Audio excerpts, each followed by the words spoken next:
Welcome back to What Arty Noobs with General Disturbance, and this is a GW Panther, the Tier 7 German SPG, and we're located on the south spawn of Malinovka.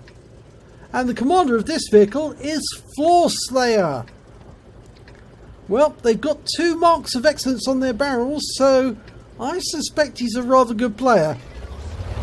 Okay, battle has commenced, and there's his fellow Arty in a Lorraine 15550, and he's off into the trees as well.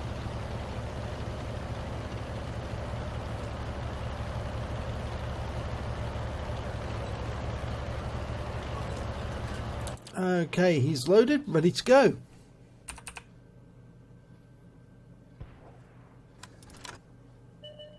Now, he's found his first target, it's a SPIC or an SPIC. Spar Panzer, round out. Direct hit, 648 hit points straight away. And that tank is out the game. He got a hit afterwards. And so he picks up 87 hit points of stun assist. What a first strike. Now we've got some tanks going up the hills, so they'll probably spot some targets up there. But in the meantime, there's a target over the far side of the battlefield. It's a Leo. And that AMX 1375 cheekily comes around the corner. And that's a direct hit as well. 798 hit points. And the AMX 1375 finishes him off. So picks up some more stun assist off that one. And he's reloading. 21.94 seconds on the reload. And he's ready to go again. Now, the map has changed considerably since Wargaming brought out 1.0, and it's a lot better, this map, than it was before. It just looks more real overall. Okay, there's a Panther, and he's just taken a big hit. Round out. Is that going to hit? Yes, it does. Goes into the track for 288 hit points, and he's picking up loads of stun assist there. And I think the 1375 is going to poke up and try and finish him off. He's got 169 hit points left. AMX 1375 can get him with a couple of shots. And, oh, yes, he does. Well, he does get him, yep. But I think that 1375 is in a grave danger now because there's some enemy tanks lining up to kill him. Round out on the SU-122. Or is it the 152? He went for the 152, but he actually damaged the 122 as well.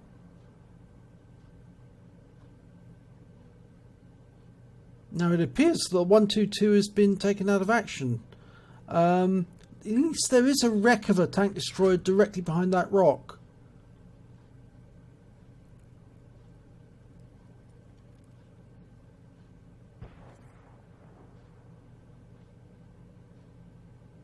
And that wreck is moving. It definitely moved a little.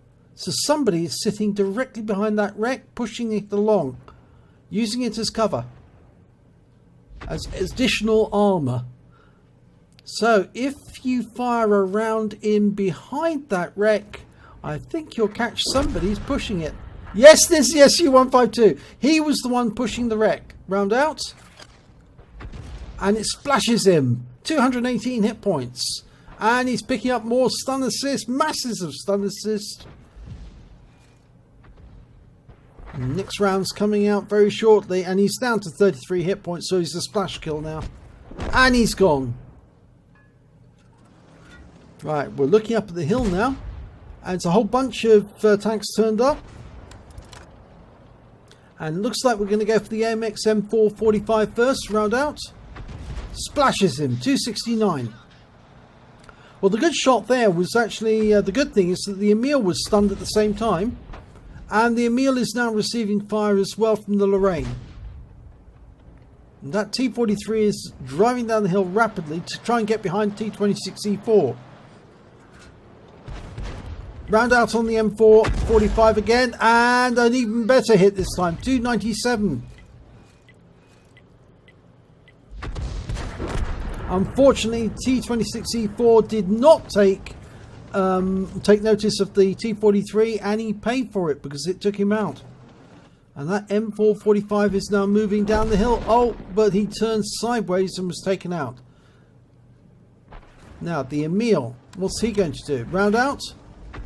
Went right over the top of him, landed some way behind him. And he's gone. Now, this T-43, well, he can land a shell next to the rock, probably do a lot of damage to him and inhibit him from actually poking around that corner. Round out. 99 hit points, but it has stunned him, and I think it may have tracked him in place, and the T-44 is coming up to exploit that. And the Lorraine's firing rounds into that T-69 at the top of the hill, and it looks like floorslayer is going to do the same now. Round out. No, it hit the Rex.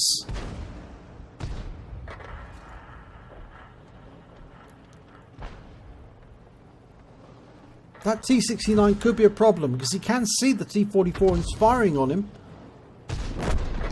And he's trying to side scrape out to shoot at the T-44, but the T-44, well, I'm not sure he survived that, did he? Well, he got the T-69. We can't actually see at the moment. Is the T-44 still around? Yes, he is.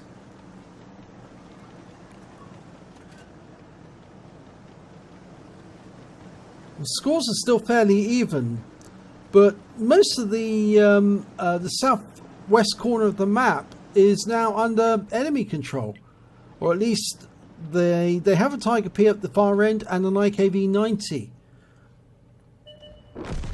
And there's that T-69. Actually, he wasn't wiped out. He's still there, but he pulled back into the trees.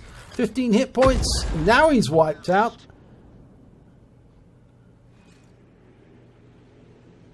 Right, now the problem is if the enemy have moved into Floorslayer's end of the map, the south end of the map, then he's going to be the next one they find if they come in this direction. Not that they will. Oh, I just saw a tree go down in the forest over there. Yep. And Floorslayer saw it as well. He's looking where it went down. There's another tree went down in the background. Trees are starting to fall. Somebody's going through there a bit hap-handed.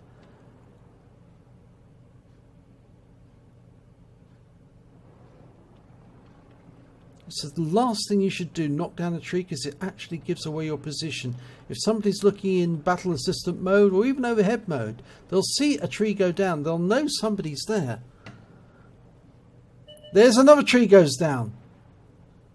So, and there's an IKV-90. So we know that a few of the enemy are on the north end of the map. And that splashes the IKV-90, brings up the high caliber.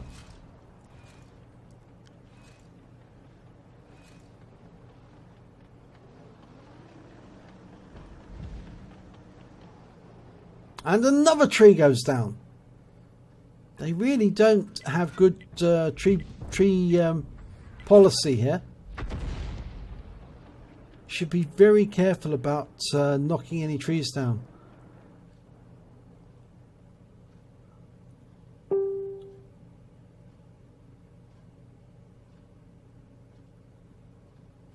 And another tree goes down. Oh dear, oh dear. Right, the IKV-90 is taken out of the game. There's only 4 enemy left to get. 2 Arty, a heavy, and a tank destroyer. The heavy's the Tiger P. The tank destroyer is a Striv S1.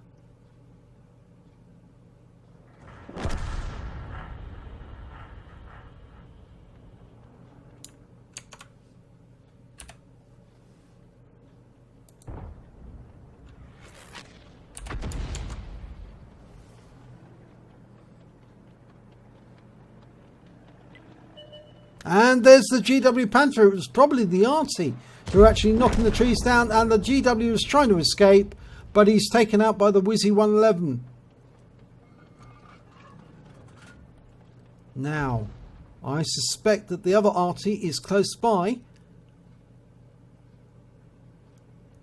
That's an SU-14-1. It's a very big Arty based on a heavy tank. And we just saw another Arty round go in there from the Lorraine.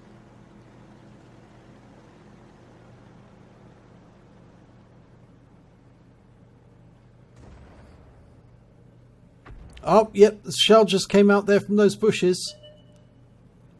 And there's the strip. And the strip takes out the Wizzy 111, round out by floorslayer. It's a bit late, but it does splash him for 97. And that round from the Lorraine hit home as well. So that Striv has obviously got a lot less hit points now.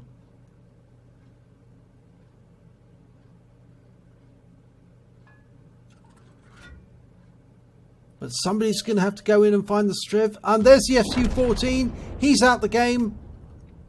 Only 2 left. The Striv dialed in, round out. He was spotted. Okay, now, yes, as I mentioned earlier, he is the first one that the enemy's going to find. And one of them has found it. It's the Tiger P. And he can't reload in time. And the Tiger P takes him out.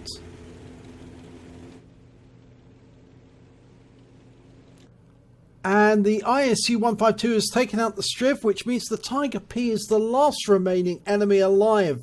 And floorslayer managed to get a win 8 of 4-3-2-4 minimum.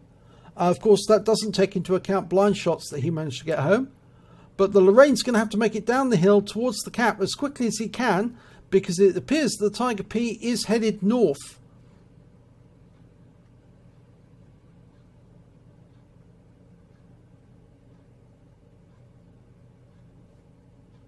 The T-44 is asking the Lorraine to help with the cap. The ISU's 152 is going to go into the cap, and that means the Tiger P is going to have to make his way over as quickly as he can. Okay, the ISU's now in the cap, using the bush for protection. The Lorraine's on his way down the hill. Let's hope he doesn't delay. Now, the ISU-152 is indicating he thinks the Lorraine should go to grid square B1. That means that the ISU would continue capping, but wait for the Tiger P to be spotted, and then the Lorraine can attack him. It's not a wise decision for the Lorraine to stay where he is right now, because the Tiger P is going to be headed down that way if he goes up over the top. He might, though, cut across, and if he does, he's going to head northwest. Right through the village on top of the hill, or right by the edge of the lake. And if so, he might see the Lorraine if he goes around that corner and comes down that side. The Lorraine is moving again. Well, it's not the direction I would have expected him to go. And oh no, he's going to come across the Tiger P. Now this is what I expected would happen if he headed this direction. And now the Lorraine realises the mistake he's made, and he's paid for it because he's been hit by the Tiger P. If only he'd listened to the ISU and gone to grid square B1, he would not have been killed. And now the ISU is faced with the fact that that Tiger P is going to go unspotted before he gets close to the cap. And he's disappeared. But they have capped out.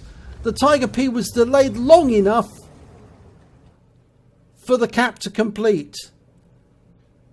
Now, if only that Lorraine would learn a lesson from that. If somebody suggests you go to a grid square and you're trying to hide from the enemy, go to it. Don't try and go in the opposite direction, because you'll head straight towards the enemy. And that's exactly what he did.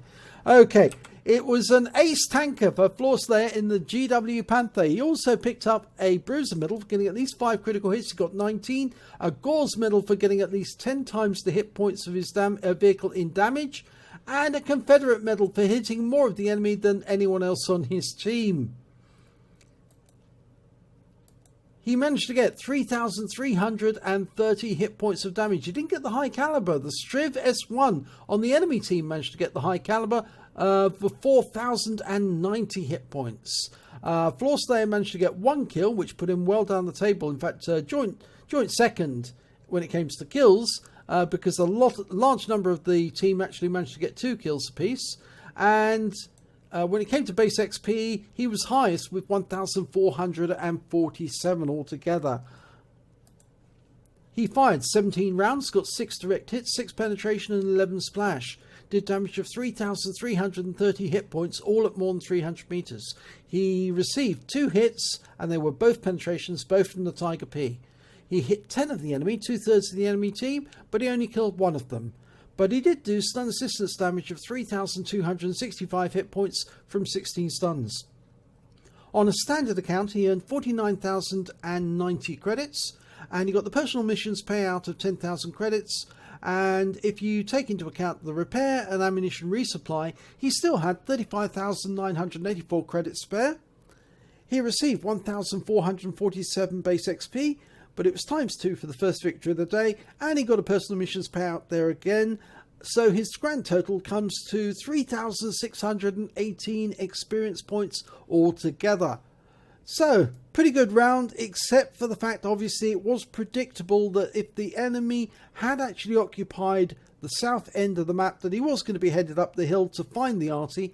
And I did actually mention that earlier in the battle. If you ever see that on your map and you've surrendered, or your team has surrendered the vast majority of one part of the battlefield, you can expect that the enemy will come in that direction. And if you're the last person and you happen to be an Arty, you should move. You should get out of there as quickly as possible and go where you feel safest, which in this case might have been at the top of the hill, because exactly as the Lorraine did. The Lorraine went to the top of the hill into the northeast corner of the map, and from there he was able to fire at any corner of the map, and of course the enemy weren't exactly sure where he was. But when the ISU 152 did go into the cap, the Tiger P cut straight across the top of the hill by the lake to come down and get as close to the cap as he could to reset it, and got delayed by the Lorraine.